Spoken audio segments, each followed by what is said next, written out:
Madame la ministre, mesdames et messieurs, en ma qualité de président de l'INDR, je voulais vous souhaiter la bienvenue. Pour moi, c'est aussi bien un honneur qu'un plaisir de faire le mot de bienvenue de la remise des labels de l'INDR en ma qualité de président de l'UL, puisque vous le savez, le président de l'UL est normalement aussi le président de l'INDR. L'INDR a été créé par mon prédécesseur, ou surtout sous son initiative en 2007, et donc aujourd'hui c'est déjà la 17e fois que nous remettons ces labels. Alors d'abord j'aimerais remercier Madame la Ministre d'être présente aujourd'hui. Ensuite, pour les mots de félicitations, j'aimerais féliciter les lauréats, donc les entreprises ici présentes qui vont recevoir le label pour la première fois, mais bien sûr aussi celles qui vont recevoir, qui se sont fait relabelliser, puisque vous savez, une fois que vous avez le label, il y a une période de 36 mois, de 3 ans, où ensuite les entreprises vont devoir faire face à un deuxième audit pour garder le label. J'aimerais aussi remercier Norman Fish et son équipe pour toute son énergie, son dévouement, son combat de tous les jours pour augmenter la visibilité de ce sujet qui est tellement important. Et je me réjouis bien sûr aussi en ma qualité de président de l'INDR de commencer à travailler avec vous sur le développement de l'INDR sur les prochaines années. Alors avant de finir, et Norman Fish vous donnera toutes les nouveautés en ce qui concerne l'INDR lors de son allocution, et je me permettrai quand même de partager certaines réflexions qui me sont venues en lisant, et c'est une réflexion que je me suis déjà faite plusieurs fois, puisque le label, c'est aujourd'hui le label de l'entreprise responsable.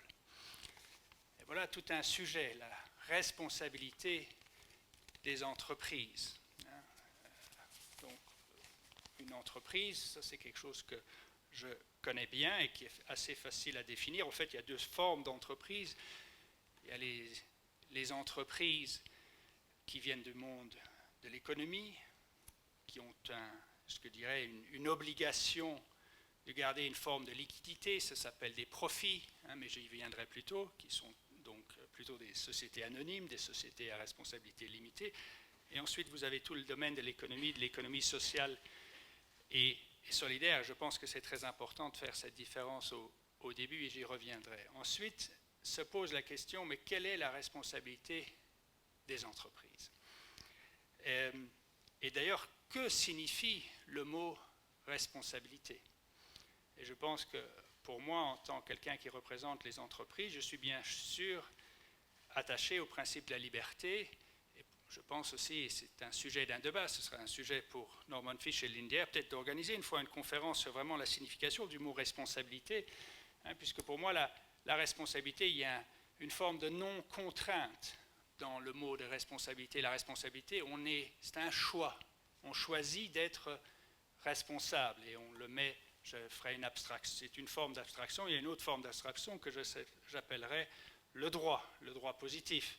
Le droit positif, ce sont des contraintes. Vous avez l'obligation de suivre les lois.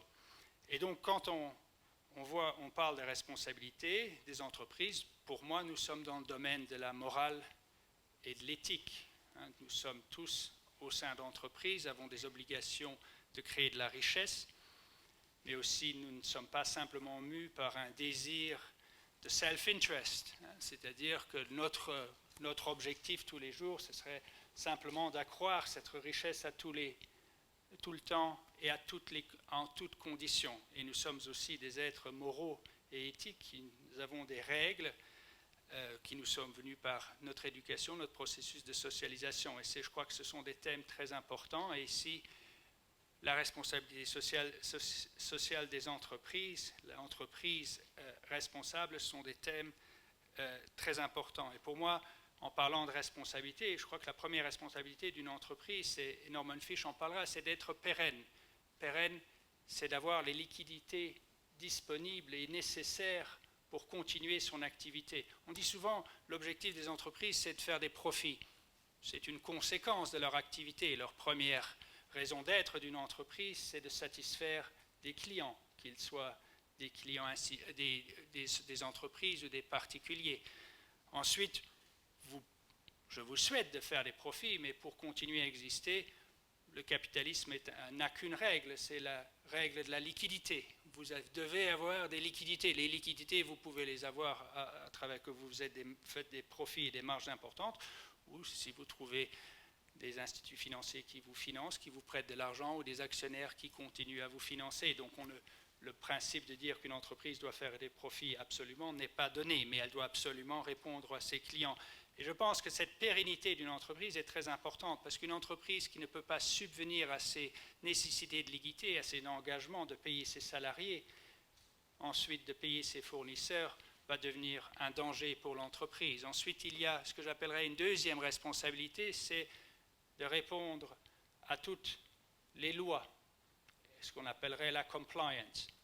Et là, et c'est là où j'arrêterai mes considérations aujourd'hui, se situe tout le débat de demain entre d'un côté, qu'allons-nous faire au niveau des contraintes, au niveau des entreprises, comment allons-nous contraindre les entreprises et aussi les particuliers d'avoir parfois des comportements plus vertueux, et d'un autre côté, les choix que ces entreprises et ces personnes physiques auront de choisir par rapport à des critères de moraux et d'éthique, d'avoir des comportements plus vertueux. Et vous le savez, dans ma fonction au niveau de l'UL, nous avons aussi tout ce qui est le droit du travail sous notre égide.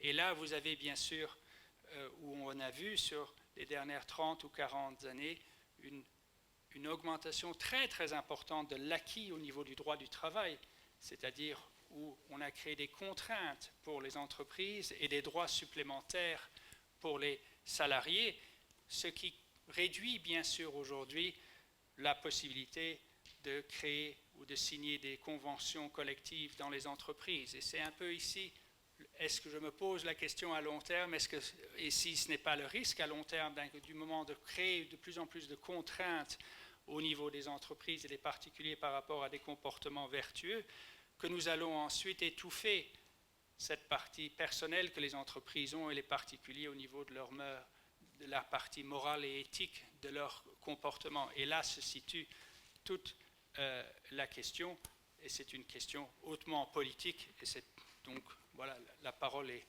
le cadre est là pour vous, Madame Dischbourg, peut-être de répondre à ces questions. Et voilà. Je vous remercie de votre attention. Merci beaucoup, Monsieur Buck, pour votre mot d'introduction et pour votre présence et pour votre soutien de la RSE ici au Luxembourg. À présent, j'ai l'honneur d'annoncer Madame Carole Dischbourg, ministre de l'Environnement, du Climat et du Développement durable. Merci, cher Norman Fish. Monsieur le Président, Monsieur le Directeur, Mesdames des ministères, Mesdames, Messieurs, chers lauréats. C'est un grand plaisir d'être avec vous aujourd'hui. Ce n'est pas la première fois, je l'avoue, parce que j'aime bien être avec les pionniers. J'aime bien être avec les personnes qui ont une perception de responsabilité, mais aussi de rester vraiment, de rester des front-runners. Parce qu'en fait, de nos jours, de plus en plus de gens, et vous le voyez très bien, des jeunes gens qui sortent dans les rues à cause de la crise climatique, des gens qui font des pétitions à cause de la pollution, par exemple des plastiques à usage unique. Et je crois que la réponse adéquate, c'est vraiment d'avoir des entreprises qui prennent ce défi, qui se disent, nous, on est responsables. On travaille et on rencontre les attentes des jeunes gens. On travaille et on rencontre les attentes de la société, parce qu'il y a des acteurs dans la société. Oui, c'est la politique et le gouvernement qui doivent fixer un cadre, c'est juste, Monsieur Buck. Oui, c'est les citoyens qui font des choix tous les jours, qui peuvent être plus responsables. Mais oui aussi, c'est les entreprises qui, eux, sont le secteur dynamique, qui, eux, sont le secteur de l'entrepreneuriat, de la créativité et qui peuvent œuvrer ensemble avec les autres acteurs au niveau national et au niveau régional pour un monde qui est sûr, qui est sain, où on aime vivre. Parce que moi, à vrai dire, je ne veux pas vivre sur une planète morte, parce que sur une planète morte, il n'y a pas de travail et il n'y a pas d'entreprise. Et Le rapport qui a été sorti cette année-ci à Paris sur la perte de la biodiversité par la IPBES, c'est un panel comme le panel international du changement climatique au niveau de la biodiversité. Il y a un des scientifiques qui a fait une citation que j'aime bien partager avec vous. La perte de biodiversité est une conséquence directe de l'activité humaine et constitue une menace directe pour le bien-être humain dans toutes les régions du monde. Et en fait, c'est ce qu'on est en train de faire.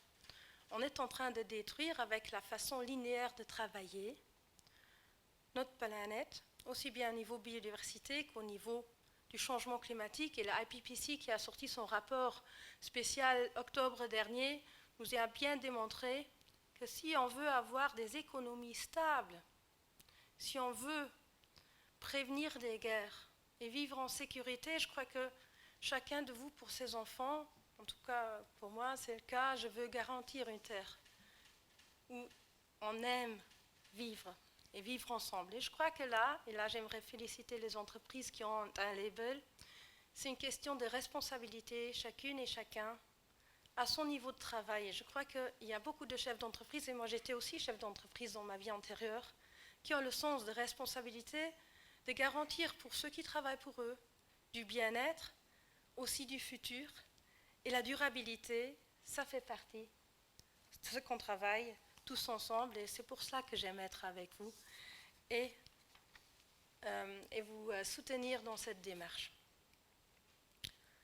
Le gouvernement a lancé et adopté l'année dernière son nouveau plan, le 3e plan national pour un développement durable. Et on a défini, et je crois que j'ai un slide, en fait 10 priorités que j'aimerais quand même partager avec vous. La première priorité, c'est vraiment l'inclusion sociale et l'éducation de qualité pour tous, parce que Mandela le disait, l'éducation est l'arme la plus précieuse pour le changement.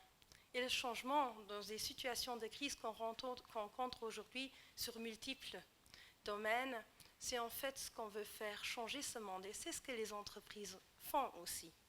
Puis assurer la santé, une bonne santé, assurer une consommation durable, mais aussi une mobilité durable, une bonne planification de nos terrains, mais aussi la diversification de l'économie. Parce qu'on sait bien qu'on a besoin d'un secteur économique qui est diversifié et dynamique.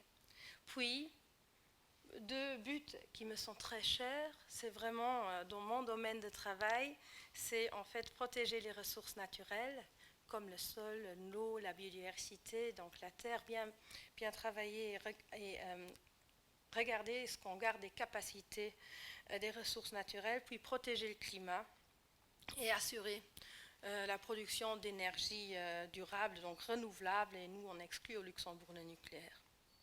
Et puis 2 buts très importants aussi au niveau international, parce que le Luxembourg est un des bons élèves au niveau international de combattre la pauvreté, donc se battre pour un monde plus juste. Et ensuite, dernier point, j'aimerais aller là-dedans, c'est le financement durable, parce que le Luxembourg est une place financière et notre impact peut être énormément grand avec un secteur industriel où on est pionnier au niveau des finances durables. Je suis vraiment d'avis qu'on a une très très bonne collaboration avec le ministère des Finances, mais aussi avec le secteur privé depuis 2015, où on a établi une task force tout d'abord, et puis on a fait une étude ensemble avec UN Environment, au niveau des finances durables, et on a établi une Sustainable Finance Roadmap qu'on est en train de réaliser ensemble, public-private, dans une plateforme qui a été instaurée par le ministère des Finances et moi. Et je crois que là, c'est vraiment aussi la façon dont nous, on veut travailler avec l'économie. C'est vraiment travailler ensemble, public et privé, pour garantir la réorientation des flux financiers, regarder où est-ce qu'il y a les chances et les opportunités pour un secteur, ceci au niveau national, mais aussi au niveau international. Et je crois que là, vraiment, en travaillant ensemble, on restera à la pointe du développement. Et en fait, c'est ça ce qu'on veut faire. Et j'aimerais bien vous dire, pour clôturer un peu, j'avais le plaisir énorme de rencontrer à plusieurs reprises Bertrand Piccard, qui a fait Solar Impulse. C'est un personnage qui nous fait courage, parce qu'il parle très souvent des héros, non pas zéro, mais héros, et des pionniers. Et je crois que dans la vie ici, c'est de rester à la pointe du développement, rester pionnier aujourd'hui, et là je le cite, plutôt que d'inventer toujours des nouvelles choses, c'est plutôt de se libérer, Monsieur le Président, des dogmes erronés et des habitudes qui nous nuisent. Et en fait, je crois que la créativité, le dynamisme, réorienter le monde d'une façon plus durable, c'est aussi garantir notre bien-être à nous tous. Et c'est pour cela que j'aimerais tous vous féliciter parce que vous avez fait des efforts dans les domaines de l'action, d'être plus durable. Et c'est pour cela que j'aimerais vraiment vous féliciter et vous remercier pour votre engagement au sein de votre société. Merci. Merci beaucoup, Madame Dischbourg, pour votre présence et pour vos félicitations. Madame Dischbourg, Monsieur le Président, chers lauréats, chers experts, chers invités, c'est avec un immense plaisir que je me joins aux félicitations de Madame Dischbourg et de Monsieur Buck. Je tiens aussi à saluer Madame Bérangère Beffort du ministère de l'Égalité entre les femmes et les hommes de sa présence. L'INDR s'est donné comme mission de guider les entreprises luxembourgeoises dans l'adoption de la RSE afin qu'elles contribuent au développement durable et améliorent leur compétitivité et leur image. Depuis sa création, l'INDR a déjà sensibilisé plus de 1200 entreprises à la RSE et a déjà décerné près de 350 labels d'une durée de 3 ans ici au Luxembourg. La RSE fait vraiment partie du mode de fonctionnement de beaucoup d'entreprises déjà au Luxembourg et nous constatons une prise de conscience de la part des dirigeants par rapport à ces sujets importants liés au développement durable. Monsieur Buck, notre nouveau président, vous a annoncé que l'INDR a un programme ambitieux pour cette année. Nous allons bientôt publier une édition améliorée de notre guide ESR et aussi vous proposer une traduction en anglais.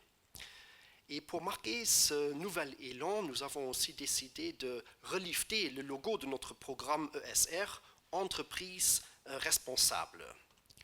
Donc, ceci ne veut pas dire évidemment que notre label ne s'intéresse plus au volet social, respectivement sociétal, mais le nouveau logo met en évidence les 4 préoccupations essentielles de l'entreprise responsable. Là, dans la baseline, vous reconnaissez les critères ESG, c'est-à-dire les 3 piliers traditionnels du développement durable, à savoir la gouvernance, le social et l'environnement. Mais vous voyez aussi le volet stratégique qui vous a permis à mieux identifier les responsabilités de votre entreprise et de mettre en place une stratégie RSE pour créer de la valeur partagée. Vous êtes aussi les premières entreprises à recevoir notre nouveau trophée ESR. Vous les voyez là près du mur. Ce trophée a été conçu de manière éco-responsable par l'entreprise Maui. Le socle en bois, il est issu de forêts locales. Il a été travaillé par des personnes en voie d'insertion de la coopérative Collabore. Les 2 entités sont aussi labellisées ESR. Le verre a été gravé au Luxembourg et l'étiquette imprimée sur du film transparent biodégradable. Je crois même l'encre a été utilisée d'une manière spéciale pour en consommer moins. Donc, on va vous distribuer aussi un sachet qui vous sera remis après les trophées, qui respecte aussi les principes de l'économie circulaire. Il est fabriqué en papier recyclé et contient des graines, donc vous pourrez le planter pour obtenir des fleurs au lieu de le jeter.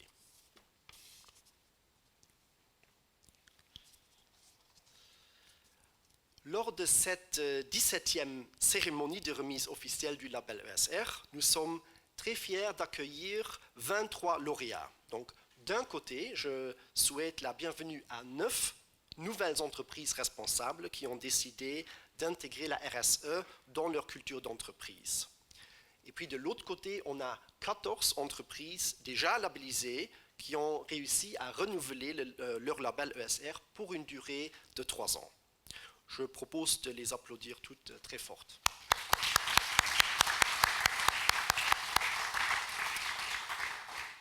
L'INDR confirme que toutes les entreprises labellisées ont atteint les objectifs formulés dans le guide ESR et ont été vérifiés par un de nos experts agréés. Plusieurs de nos experts sont dans la salle, je les remercie aussi pour leur bon travail. Ceci garantit ainsi un comportement responsable de ces entreprises. Et grâce à vous, il y a actuellement 156 entreprises labellisées ESR au Luxembourg et ces entreprises emploient au total près de 50 000 salariés. Pour conclure, rappelez-vous que le label ESR n'est pas une fin en soi.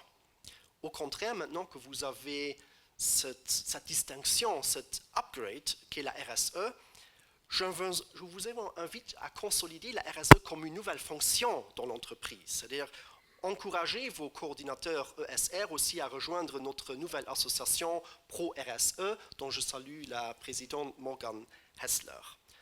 Donc, sensibilisez continuellement vos salariés, intégrez ainsi la RSE dans votre culture d'entreprise. Vous pouvez partager vos bonnes pratiques, vivre pleinement donc, ces nouvelles valeurs et créer un impact positif pour vous et pour la société. La RSE, c'est finalement votre outil stratégique pour créer de la valeur partagée pour votre entreprise et pour la société de laquelle nous dépendons tous.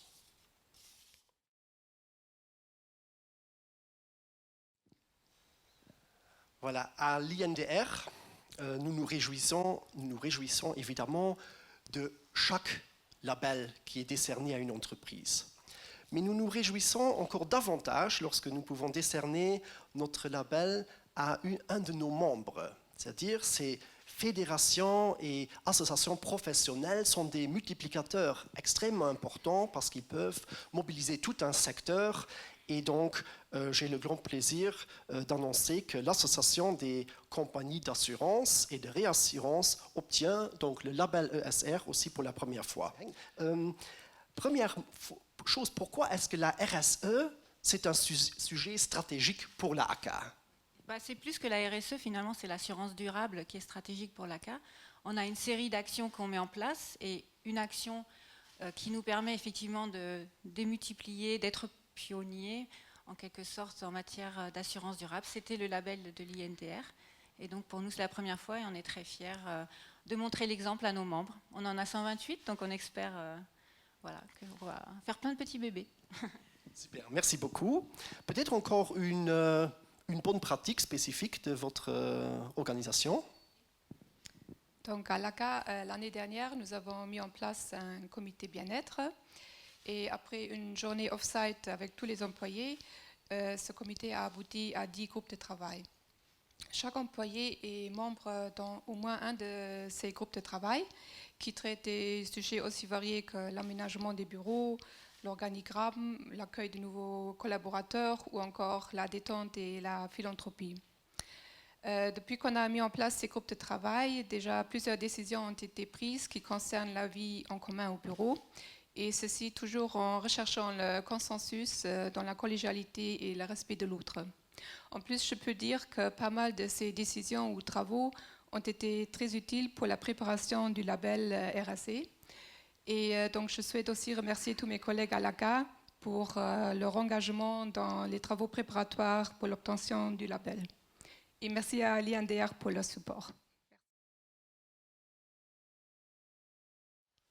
À présent, j'invite notre deuxième lauréat, Madame Amaglio, HR Business Advisor et CSR Officer de Eleni Overy. Bonjour, je vous en prie. Alors, est-ce que vous souhaitez partager une bonne pratique ? Avec plaisir. Bonjour à tous, donc je vous retrouve aujourd'hui à l'occasion de la labellisation. C'est un plaisir pour moi d'être présente au nom d'Alan Overy et en qualité justement de chargée RSE. On a une pratique qu'on a mis en place depuis quelques temps maintenant au sein du cabinet. Donc à l'époque où justement le management intergénérationnel est un challenge, on a développé ce qu'on appelle le reverse mentoring. Donc on a nos plus juniors qui forment les associés du cabinet. Ça permet justement aux associés d'ouvrir un peu les yeux sur des points stratégiques que les juniors voient. Et finalement, on se rend compte que c'est une vraie valeur ajoutée puisque les juniors sont les associés de demain. Donc c'est une chose très importante chez nous. Maintenant, nous avons le plaisir d'accueillir M. Arendt, le gérant de Cariba. Et M. Arendt représente les deux labels du Casino 2000, Casino de jeux du Luxembourg, et Cariba. C'est déjà le deuxième label aussi. Bienvenue. Souhaitez-vous partager une bonne pratique? Oui, en effet. Bonjour d'abord, que de moyenne. C'est la deuxième fois maintenant que le Casino 2000 reçoit donc le label ici. On est très content. Comme on a deux sociétés, la dernière fois c'est notre directeur général, M. Beckmans, qui a reçu le prix, et moi en tant que gérant de la Cariba, qui est café, restaurant, bar. On est vraiment dans tout ce qui est politique pour vraiment accueillir des gens. On est vraiment sur le social. Et je voulais juste vous faire partager qu'en interne, nous avons vraiment misé énormément à côté d'un Welcome Day où quelqu'un qui est un nouveau collaborateur, il est vraiment guidé par un parrain, par un mentor au sein de l'entreprise. On lui explique tout, comment il faut faire attention à tout ce qui est police, instruction, tous les détails de son jour, de son travail journalier. Nous avons surtout misé sur les formations. Bien sûr, d'un côté externe, pour pouvoir faire progresser tout le monde dans l'entreprise, que ce soit des formations externes pour des spécialistes comme les techniciens, mais on mise surtout en interne. C'est-à-dire qu'avec ce programme de mentoring que nous avons installé plusieurs processus où, d'un côté, suivant le niveau hiérarchique, chacun est vraiment pris en considération. C'est normal parce qu'en plus, on travaille avec 16 nationalités différentes, donc il faut essayer de mettre vraiment tout le monde au-dessus d'un même chapeau. C'est pas seulement qu'on est bien représenté au niveau des pays avoisinants, mais aussi des gens qui viennent de très très loin. Donc il faut se mettre un peu dans toute cette mixité des cultures et respecter ça aussi dans le programme des formations. Et voilà, c'est quelque chose qui marche très très bien. On est vraiment essentiellement engagé aussi en interne, donc Quevel externe au niveau de la commune de Mondorf-les-Bains, où on soutient beaucoup d'activités. Dès qu'il y a la commune organise quelque chose, on est là pour leur donner un coup de main, que ce soit pour même des grands événements, le Mondorf Fête la musique, où nous-mêmes on participe activement dans l'élaboration de ces plans-là avec nos collaborateurs. Et pareil aussi, quand il s'agit au-delà de la commune pour le Luxembourg de faire quelque chose, on a le salon d'artisanat, on a parlé tout à l'heure de la créativité et de tout. Quelqu'un qui est un créateur ou un artisan d'art n'a pas véritablement une plateforme pour se faire présenter. Et donc le salon de l'artisanat qu'on organise depuis 11 ans maintenant, ensemble avec la Chambre des métiers, est un exemple qui montre qu'on va dans notre engagement social au-delà de l'entreprise seule. Voilà.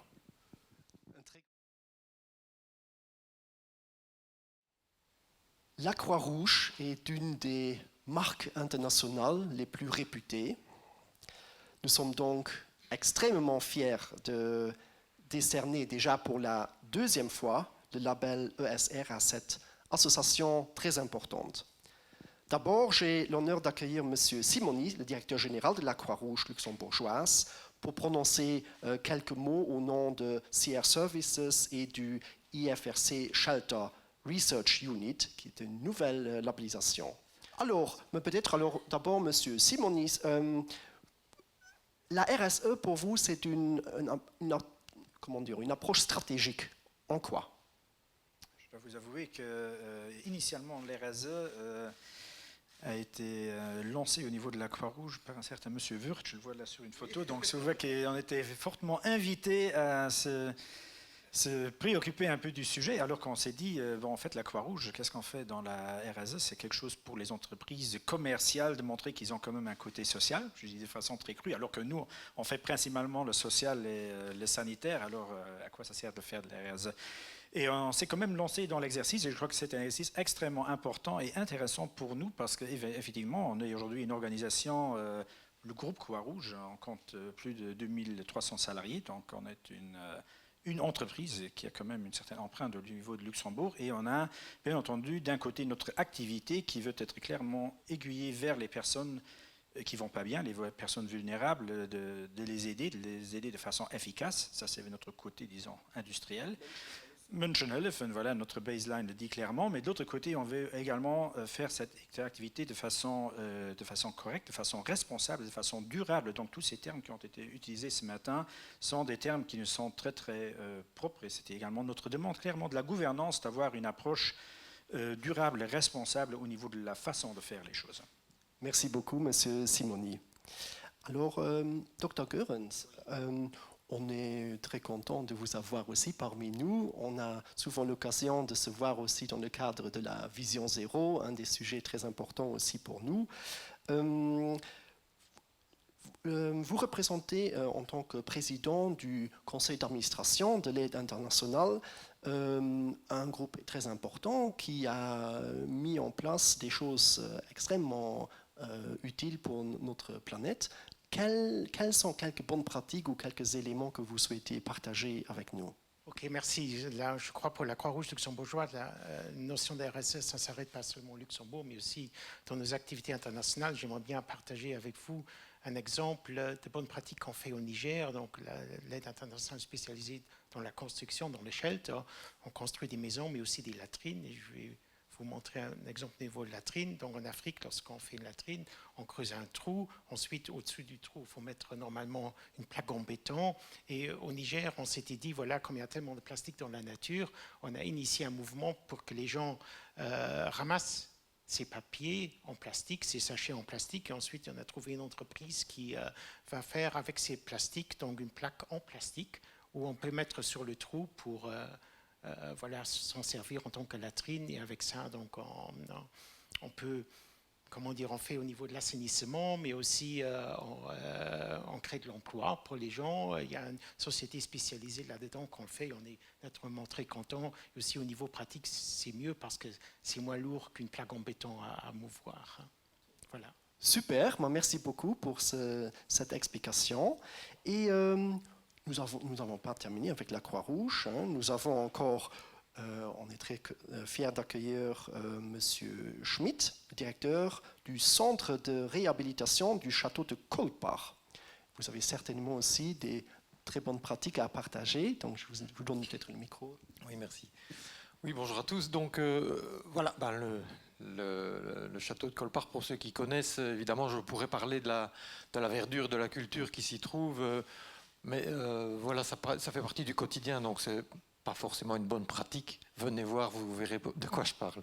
Non, la bonne pratique que j'avais envie de partager, c'est un projet qu'on partage avec l'ONIS, donc l'Office national de l'insertion sociale, et qui tourne depuis 10 ans, déjà depuis 9 ans sous l'égide de la Croix-Rouge et maintenant depuis 1 an sous l'égide de la Fondation Émile Mayerich, et qui tend à en fait permettre à des personnes sans emploi de redémarrer dans l'emploi, donc de se réinsérer.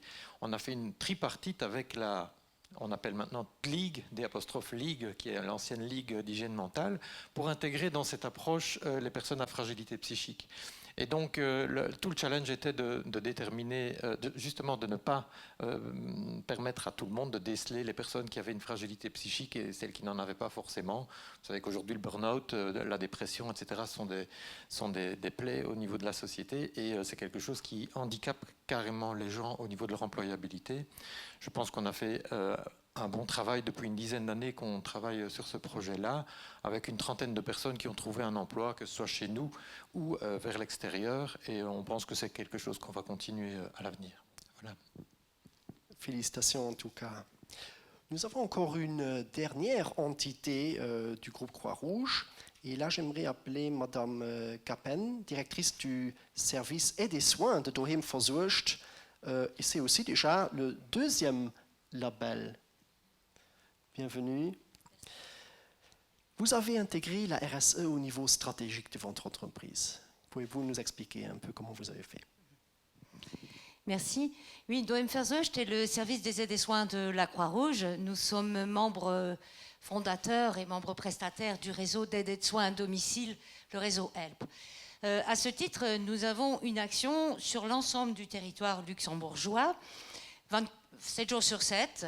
Et pour vous donner un exemple, nous avons pris en charge en 2018 près de 6000 patients dans le cadre du soin à domicile. Nous avons fait ça avec 1100 collaborateurs et un peu plus de 600 voitures qu'on met sur la route tous les jours pour se rendre auprès de nos clients. Donc vous comprenez que intégrer une telle démarche, c'est essentiel et primordial pour une institution comme la nôtre, et d'intégrer toutes ces préoccupations environnementales et sociétales dans notre stratégie et dans le développement de nos activités est une étape incontournable, même si elle a été initiée d'une manière volontairement incitée par une personne qu'on a déjà citée.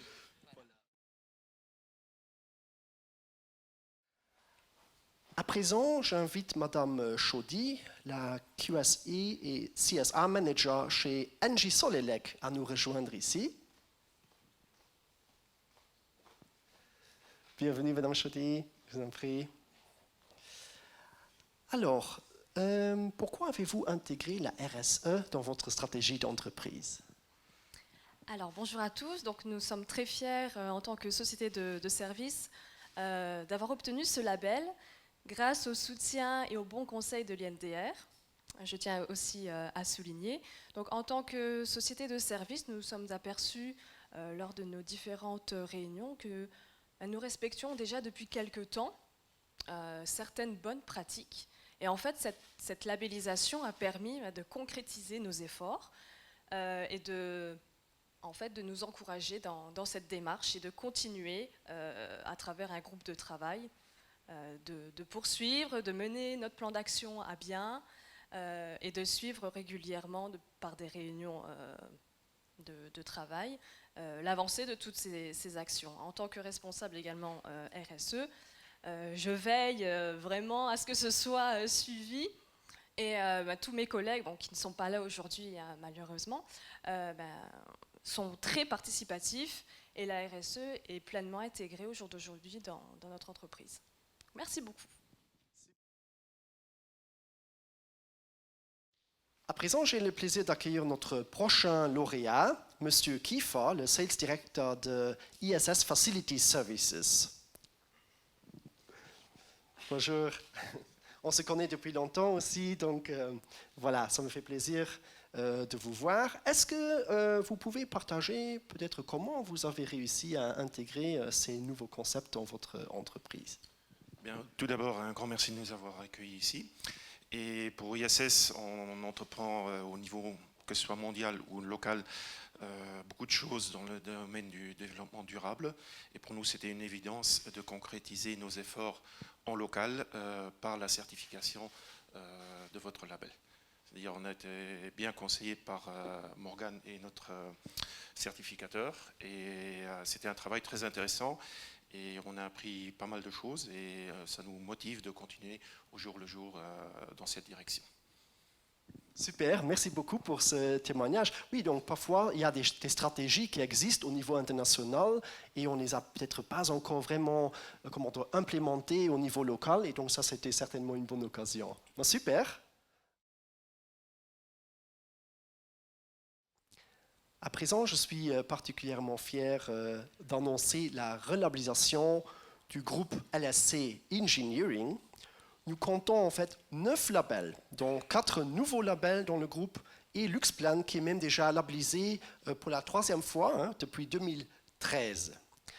Je cite quand même une fois les entreprises lauréates. Donc on a Building Solution and Consulting, il y a GeoConseil, il y a Interalia, LuxPlan, LuxSense Geodata, Simon Christiansen et associés, Zinnplan et la LSC Engineering SA. En tout cas, félicitations et j'ai le plaisir d'accueillir M. Hetto, le CEO du groupe. M. Hetto, félicitations. Bonjour. Alors, oui, la RSE pour vous est très stratégique, ça je le sais depuis longue date. Et expliquez-nous peut-être comment, pourquoi. Déjà, pour commencer, c'était dès le début de ma carrière, le principe pour moi, c'était les collaborateurs. Sans les collaborateurs, un bureau d'études comme le nôtre ne vaut pas grand-chose. Les bons collaborateurs dans une bonne atmosphère, ça vaut le coup, ça inspire aussi. Le deuxième point, c'est comme nous, on est un grand acteur dans le domaine de la construction et aussi dans l'environnement, c'est naturellement qu'il faut aussi vivre en interne ce qu'on voit à nos clients. Et c'est pour ça que c'est extrêmement important pour nous de développer aussi nos projets dans ce sens-là. Mais je voulais quand même citer un exemple. Il y a 15 ans, on avait commencé une entité qui n'était pas labellisée ici, en Afrique, au Sénégal. Et là, on avait peut-être vendu, au départ, seulement vendu des projets qu'on a développés ici. Mais actuellement, dans la situation qu'on est maintenant, je crois que c'est un bon exemple de comment on peut vivre cette stratégie RSE, parce que là, on a maintenant un bureau d'études. On a créé une 50aine de places d'emploi au Sénégal, à Dakar, où on fait aussi des formations des jeunes à Dakar pour pas seulement transférer notre savoir-faire en Afrique, mais aussi d'être un acteur local, de créer des emplois qui sont très nécessaires là-bas, et aussi pour développer, comme le Sénégal est un pays cible de la coopération luxembourgeoise, c'est pas seulement par des dons qu'on fait, mais on fait quelque chose dans la vie active de la subsistance. Voilà. Félicitations, merci beaucoup pour ce témoignage.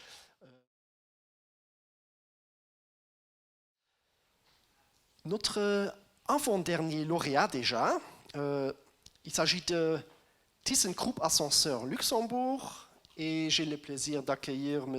Vampar, le très engagé directeur gérant. Je vous en prie, M. Vampar. Ça fait aussi longtemps qu'on travaille ensemble.